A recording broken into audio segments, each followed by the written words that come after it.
Hi friends, welcome to my channel Snigdha వంటలు. ఈరోజు recipe వచ్చేసి గులాబ్ జామున్ కేక్ అండి.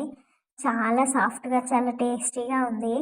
ఇప్పుడైతే ఈ యూట్యూబ్లో బాగా ట్రెండింగ్లో ఉంది కదండి ఈ గులాబ్ జామున్ కేక్. నేను ఎలా వస్తుందో అనుకున్నాను కానీ చాలా పర్ఫెక్ట్గా వచ్చిందండి. చాలా సాఫ్ట్గా చాలా స్పాంజీగా ఉంది కేక్ మాత్రం.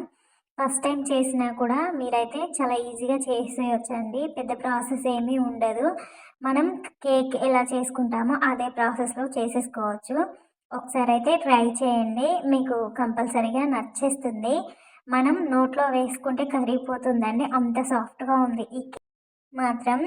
ఇప్పుడు ఒక మిక్సర్ జార్ తీసుకొని ఒక కప్పుకి కొంచెం తక్కువగా అయితే చక్కెరని వేసేసుకోండి. అలాగే హాఫ్ కప్పు వరకు పెరుగును వేసుకోవాలండి. మీరు ఇందులోనే ఎగ్స్ కూడా వేసుకోవచ్చు. పెరుగు ప్లేస్లో 2 ఎగ్స్ని వేసుకోవచ్చండి. నేనైతే పెరుగు వేసుకున్నాను. ఒక పావు కప్పు వరకు ఆయిల్ని కానీ బటర్ని కానీ వేసేసుకోండి. ఇది బాగా మిక్సీ చేసి పక్కకు పెట్టేసుకోండి. ఇప్పుడు మిక్సింగ్ బౌల్ తీసుకొని ఒక కప్పు వరకు మనం గులాబ్ జామున్ పౌడర్ని వేసేసుకోండి. అలాగే ఒక కప్పు వరకు మైదా పిండిని వేసేసుకోండి.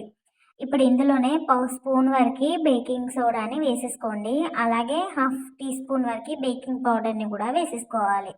ఇలా వేసుకున్న తర్వాత మొత్తం ఒకసారి కలిపేసుకోండి. మనం ముందుగా గ్రైండ్ చేసి పెట్టుకున్న షుగర్ మిక్స్ని అయితే ఇందులోకి వేసేసుకోవాలి. ఇలా వేసుకున్న తర్వాత మనం కట్ అండ్ ఫోల్డ్ మెథడ్లో కలిపేసుకోవాలండి. పిండిని బాగా ఉండలు అనేది ఏమీ లేకుండా కట్ అండ్ ఫోల్డ్ మెథడ్లోనే కలిపేసుకోండి. మనకి అప్పుడే కేక్ అనేది సాఫ్ట్గా స్పాంజీగా కుక్ అవుతుంది. మనం ఒకవేళ ఈ కేక్కి షుగర్ సిరప్ ప్రిపేర్ చేయాలనుకుంటే మీరు మిక్సీకి వేసేటప్పుడు హాఫ్ కప్ మాత్రమే షుగర్ మిక్సీకి వేసేసుకోండి. మిగతా హాఫ్ కప్పు షుగర్ సిరప్ చేసుకుంటే మనకి స్వీట్నెస్ అనేది కరెక్ట్గా సరిపోతుంది. ఇప్పుడు హాఫ్ కప్ వరకు పాలను తీసేసుకొని కొంచెం కొంచెంగా వేస్తూ మనకి కేక్ అనేది ఈ బ్యాటర్లో అయితే కలిపేసుకోండి.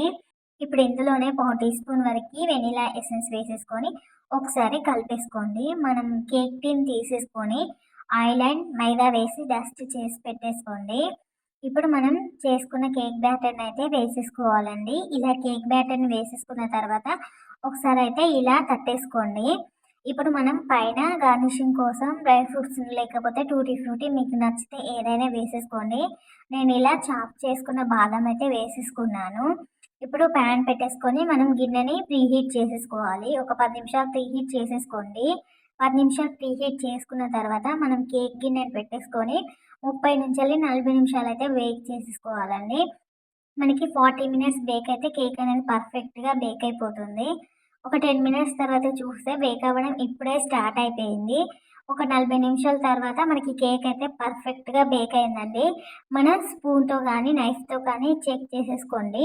మనకి మధ్యలో పిండి అనేది ఉడికిందా లేదా తెలిసిపోతుంది. మనకి నైఫ్ అయినా స్పూన్ అయినా క్లియర్గా వస్తే కేక్ అనేది పర్ఫెక్ట్గా బేక్ అయినట్టు. మనకైతే కేక్ పర్ఫెక్ట్గా బేక్ అయిందండి. ఇది కంప్లీట్గా కూల్ అయిన తర్వాత మనం డీమోల్డ్ చేసేసుకోవడమే. నైఫ్తో అయితే ఇలా ఎడ్జెస్ని అయితే కట్ చేసేసుకోండి. మనకి కేక్ అనేది ఈజీగా ఊడొచ్చేస్తుంది. కేక్ అయితే చాలా టేస్టీగా ఉందండి. చాలా అంటే చాలా బాగుంది. ఫస్ట్ టైం చేసినా కూడా కేక్ పర్ఫెక్ట్గా వచ్చిందండి. మీరు తప్పకుండా ట్రై చేయండి. మనం షుగర్ సిరప్ కూడా వేసుకోవచ్చండి. మీకు నచ్చితే అలా కూడా చేసేసుకోండి. మనం కేక్ కూల్ అయిన తర్వాత షుగర్ని సిరప్ చేసేసుకొని పైన వేసేసుకోవచ్చు. టేస్ట్ మాత్రం చాలా బాగుంది కేక్. ఈ గులాబ్ జామ్ పిండితో టేస్ట్ ఇంకా బాగుంది. ఒకసారి ట్రై చేయండి. మీరు మైదా ప్లేస్లో ఒక కప్పు వరకు సూజీ రవ్వ కూడా వేసి చేసుకోవచ్చండి. గులాబ్ జామ్ కేక్ అయితే రెడీ అయిపోయింది. తప్పకుండా ఈ రెసిపీని ట్రై చేయండి. ఈ వీడియో నచ్చితే లైక్ చేయండి, షేర్ చేయండి. అలాగే నా ఛానల్ని సబ్స్క్రైబ్ చేయండి. Thank you for watching Snigdha వంటలు.